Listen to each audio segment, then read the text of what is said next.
I told you guys that we had a big surprise, and today is the surprise. As you can tell by my thumbnail, you guys already know, right? This was something in the making for a while. I had gotten approval for it about a couple months back, but I didn't want to say anything until it actually physically arrived. We finally got the Fortune Auto suspension. Fortune Auto was kind enough to not only sponsor me, but take a chance on me. So certainly don't want to let them down with this video. We're gonna head over to Elliott's house because Elliott was nice enough to let us use his lift so that way we can do this a bit easier, and I got to save my back. So I'm about to head out of the house. I wanted to give a shout out and a thank you to Fortune Auto for providing me with this opportunity and for providing me with the suspension. I think we're the first Integra Type S, everyone, that gets to rock the Fortune Auto full coilover suspension. I can't wait. I can't wait to see the differences between my stock one versus the Fortune Auto. What I will say is I'm not gonna do the review in this video. We'll save it for the next one. I'm pretty sure this one's gonna take a while, and it's already past 5 p.m. This is when Elliott freed up. So I don't want to take up too much of his time. We'll get to the review in the next video, and then I'll go through the subtle differences that I see and I can highlight as I've been driving once this is all completed. But I just want to head over to Elliott's house. I don't want to waste any time. So let's go to his garage. Let's get this Acura in the air, and let's put on the sponsored Fortune Auto suspension. Finally arrived, guys, to Elliott's shop. Yes, it is 7,000 degrees outside. That's why I'm all sweaty. You're gonna see it on Elliott too right here. But I'm walking. yeah, he's not in a wheelchair anymore, guys, right? Elliott was kind enough, right? I'll give you a little more backstory. Elliott was kind enough to let me use his lift and then assist me in getting what is now the surprise is kind of out there now, right, guys? It is a Fortune Auto suspension. Yes, this is sponsored by Fortune Auto. They were kind enough to sponsor me with this for Fuel Fest. And if you don't know, Fuel Fest takes place this Saturday. So if you're in the Chicagoland area, if you're nearby in one of the cities or states, stop by. It's gonna be me and a couple others from the Chicago Auto Show. Today's order of business is full suspension. Now we got to take off all of the stock, put on all the new aftermarket with Fortune Auto. We've done this in the past, right? So the hope, and we're gonna cross our fingers, the hope is that we don't have to go through as much pain as I did the very first time doing this. Elliott's getting some bolts off. I'm gonna jump right in and help him out as well, but let's get off the last of this old suspension. So the front struts, the rear springs, and then the rear struts. And then we'll go about explaining what we got here in the beautiful box, all right?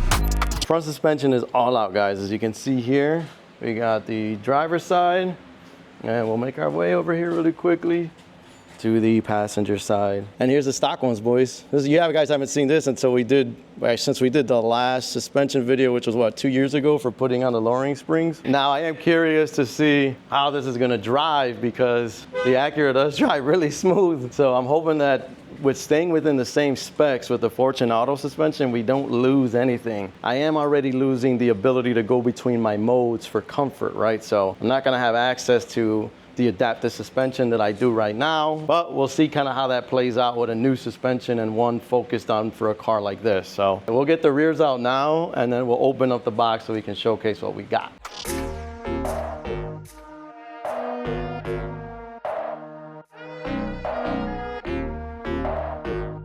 We're just running into a little issue here, guys. The RV6 sway bar only, the bolt right here just doesn't want to come out. It seems like when you take it out on one side, the end link kind of just dips in and it's not creating enough leverage. So that's what we're trying to mock up right now.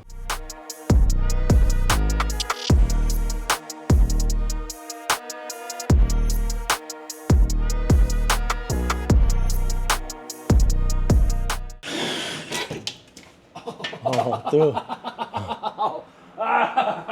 Just seen that coming. I hope you got that on camera. Oh, it's on camera. For anybody who didn't know it, yeah, you're gonna hear the noise in the back. But when you're gonna remove your rear struts on a DE4, DE5, here's where they're at. If you look high enough, you can remove the bolts from right underneath this guy, which are, there's one right here and another one on this right side. So 2 bolts that I can see. Looks like that's about it. So we're gonna remove those guys, but just a little quick call out so you guys can see that. But that's how you would remove this whole rear strut assembly. And then there's one more bolt, I'm sorry, I mean, not speaker head, but there's one more bolt back here, guys. So we're gonna get ahead and get this sucker out of here.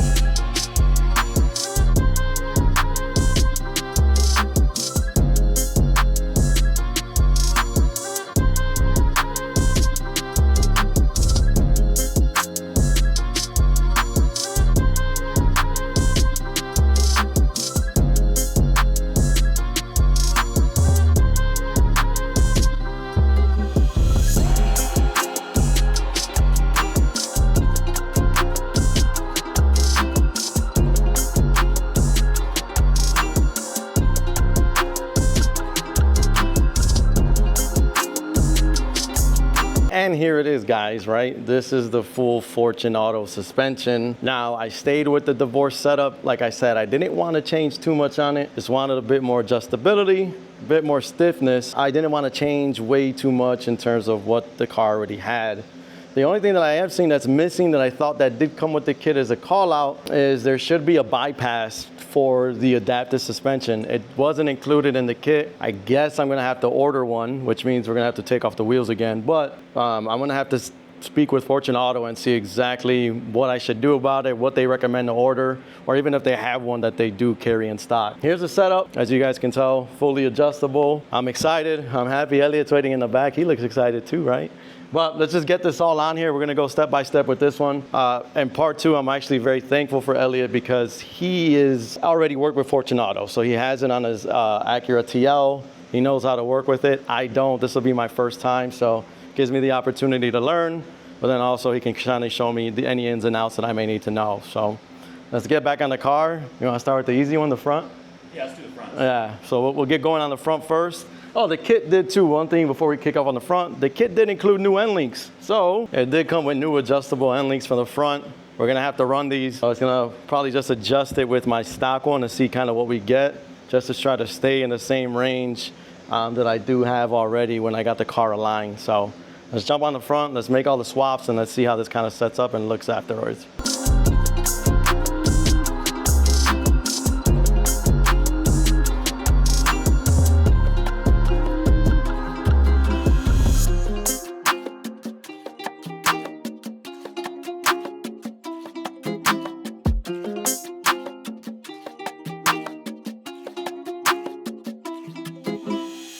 Quick little update here. Front end is officially done.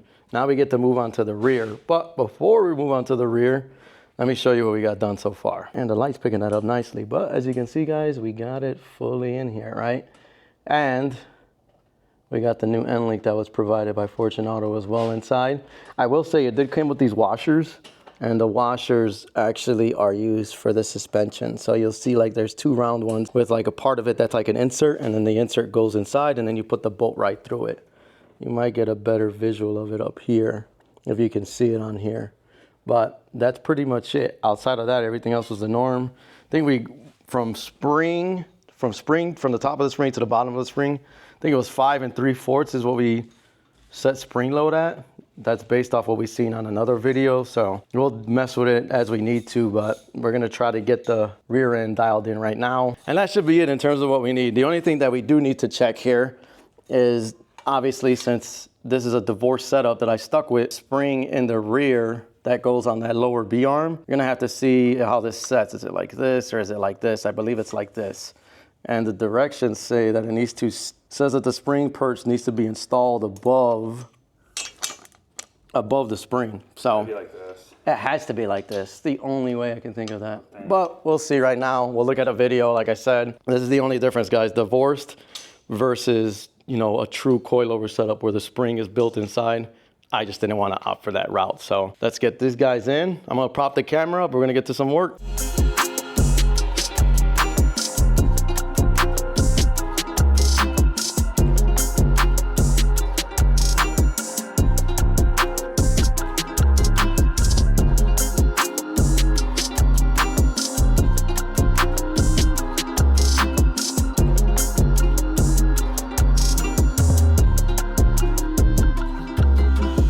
Well, we got that side in, guys, and I'm not gonna lie, it was recording for 27 minutes because that's how much of a pain that last bolt was. So if you want to see it really quickly, it is all installed now. The lower B arm is put back together, the end link is back and connected, and you can see not only the whole spring setup, but now the new shock is installed as well, guys. We're gonna jump to the last side. This is it, and hopefully this side goes in a lot easier because that side was a pain.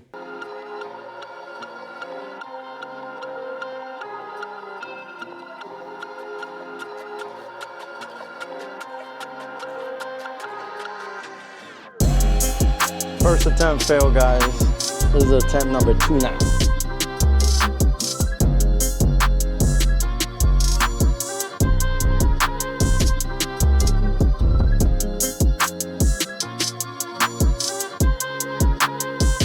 So it's the next day here, guys. We started around like 5 p.m. We got done close to midnight and we still didn't get finished. So there's 2 mistakes that I guess 1 mistake that we made, right? Another one we found out. So this one's on me, right? I should have done this research before we put it on, but you think you kind of do one, you do them all, right? Wasn't really the case. And I'm gonna explain why right here. So on a divorce setup, the actual strut, that's used for preload. The actual spring that sits back on that lower B arm, that's used for height adjustment.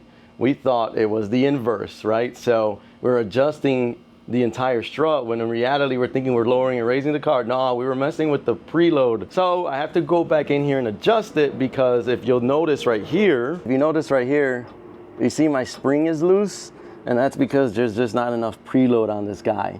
And that's where we went wrong, right? We were adjusting for the preload, so we were loosening it when we needed to actually probably just leave it alone, quite honestly. So I'm gonna do a couple turns on the actual strut, so this way we can get the preload back and I'll get this guy sturdy, because when I was driving, oh, I could hear it. And that's an error that we did on both sides, right? Both driver and passenger. So I'm gonna go and correct it. The front felt good. I think it needs to go down just ever so slightly, but I do wanna get this thing into an alignment first. So the front just needs to go down maybe 1/4 of an inch. I don't think that's gonna mess up with my alignment too much, but in the event that it does, I can always just have them bring it down a smidge or take off my tire really quickly, and I can get it done real quick at the shop. It's the perks of knowing the owners of these shops, guys. It does help out, so thank you. And a big thank you to Elliot yesterday for helping me with this out, because the whole point of getting this done was for Fuel Fest. I wanted to get this on the car so that way the sponsorship is there. Everybody can see it. They can see that the Acura is now sponsored by Fortune Auto. I wanted to get it all wrapped up and nice so that way when it came time for the show, this was already on there, people could see it, or to the best of their abilities they could see it, but they could at least see how the stance is and ask me any questions in regards to the ride, as you know, I've driven it for the last couple days. The plan is get this all squared away, take it to get an alignment, and then we should be good to go. I will say the second issue that we ran into was with the front, and that was with the sway bars. So as we were lowering on one side, it tightened the sway bar on the other. Turns out you have to really just release them both, then lower the car as you want, and then retighten it as you needed to. But it kind of needed to happen in tandem. So what we should have done was jack up the entire front, adjust one side, replicate it on the other, and then bring it down, see what it looked like. If it needed more, loosen up the sway bar on both driver and passenger, lower it, and then rinse and repeat, right? Like that should have been the process. We didn't do that. We were just doing one side at a time. And what ended up happening is that the passenger side didn't want to lower. It was super tight. So if you ever go with Fortune Auto, just know that you're going to have to loosen those end links. That way you can get all the play you need to lower the suspension on the car. Let's just jump right into this, guys. As you can tell, it is hot. I am sweating like no other. We are still in this heat wave again in Chicago. So I'm like, your boy ain't trying to be out here that long. I really ain't. I'm tired, it's hot, and I want to get the editing this video for y'all. So let's just wrap this all up. Let's get this suspension dialed in where it needs to be, and we just go from there. As I mentioned, guys, my problem is right here, right? It's too wobbly. So, and you feel it when you drive. So what I have to do is loosen this guy up, and we're gonna raise the suspension or the spring ever so slightly. So you gotta stick these Allen keys in here to get this guy loose. And sadly, there's not a lot of space in here, so it takes a couple of attempts.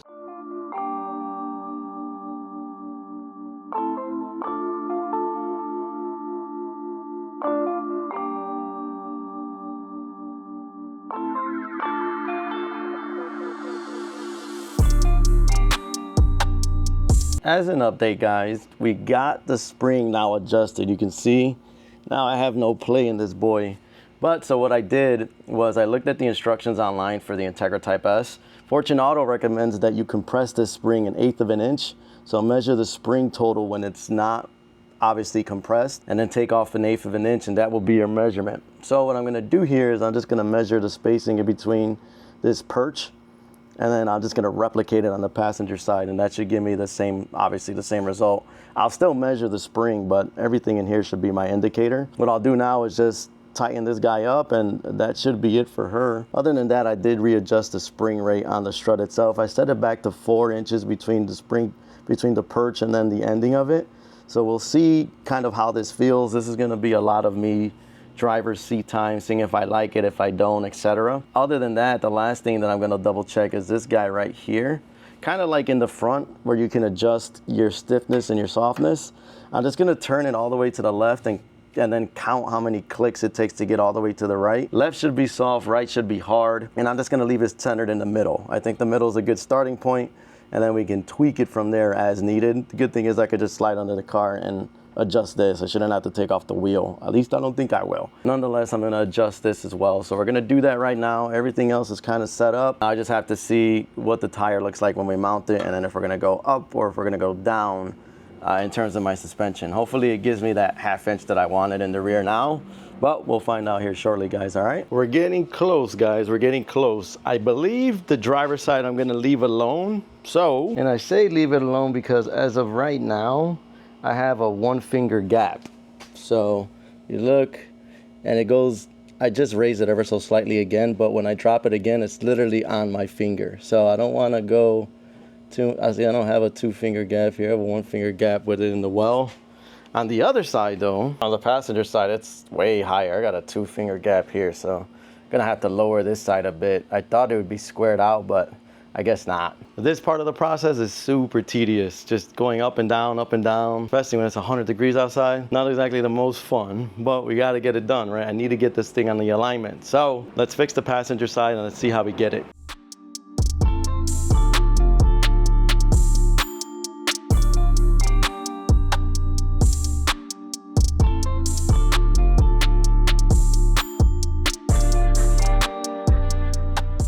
That about does it, guys. We are officially done with the suspension. I'm gonna let it sit how it sits right now. I did lower that side a smidge more. I'm gonna show it to you guys right now, but it's a little too much work for this kind of weather right now. It's too hot for this. So I'm gonna leave it where it's at and see where it settles. I like where the front is at. It may have to go down just a hair, but I do like how I have more space in there now, especially with my front lip. So with that splitter, it sits really low, and I didn't like how much it was scraping. It's pretty bad when you look at it, like when you take it off of the bumper. So we'll leave it how it is now. Like I said, we'll see how it settles, but this is what she looks like in the front. I'd say it's a hair higher than it was with the lowering springs, which I do not mind and I prefer, especially with all the weight that's in the front with the motor, etc. But I think it looks really good there. I think the driver's side passenger looks really good as well. It's nice and it's right where it needs to be. Like I said, I have a finger difference between all of them. A 1-finger gap is exactly what I was aiming for. Gives me the space I need in case people do get in the car. Well, it's not gonna rub on anything. And then I can show you the front on the passenger side and then the rear on the passenger side. But this is how the front looks, which isn't bad at all. And this is how the rear looks. So, like I said, I think it looks perfect right now. Front might go down just a little bit, but not too much. So we'll end this video here. A huge shout out and thank you to Fortune Auto for not only assisting me with the suspension, but also with giving me the sponsorship. I am eternally grateful for it. There are some stickers I need to put on the car for Fortune Auto, so we'll get that done here shortly. But I just wanted to say thank you to you guys. I hope you enjoyed this video. I hope I broke it down well enough to show you guys how you need to, 1, put it on, but then 2, how you need to adjust it, because it is fairly, I can't say even fairly, it is very different than what it is when you just swap on lowering springs with your stock suspension. So I hope I did a good job explaining it, but we'll end it here. I got more goodies that keep coming in. I'm not gonna say which car it's for, but actually it might be for both of them. Fuel Fest is this Saturday, so if you're in Chicago or if you're in the neighboring cities or suburbs, stop by. If you guys want to chat, if you want to meet me, I'll be there all day. It is going to be one hell of an event. It looks like a lot of people, one, are going to show up, but then two, it's just going to be chaotic in terms of what they have there, from drifting and all these other events that they're going to be putting on display. So I can't wait. I'm part of the section that's going to be indoor and getting judged.